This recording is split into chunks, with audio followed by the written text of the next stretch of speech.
İsrapxo'rluq.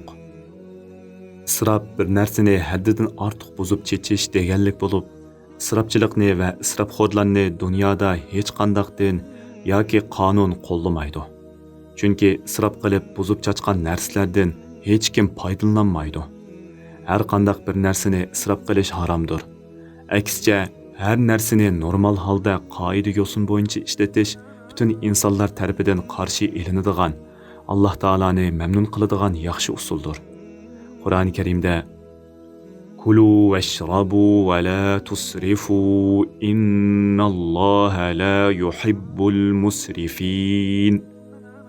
Yanglar, ichinglar, isrof qilmanglar. Allah isrof qiluvchilarni hargiz yoqtirmaydi deb ko'rsatilgan. Allah mushu oyat orqali bizga rizq qilib berilgan nozu ne'matlarni kang tasha yeyishga, ichishga targ'ib qiladi. Lekin isrofxo'rlik qilmishimizni qattiq cheklaydi.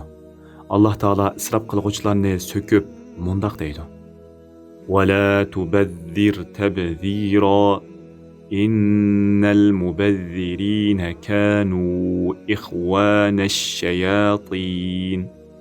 Ya'ni buzub çaçmag'in. Buzub çaçquchilar haqiqatan shaytonlarning qarindoshlaridir.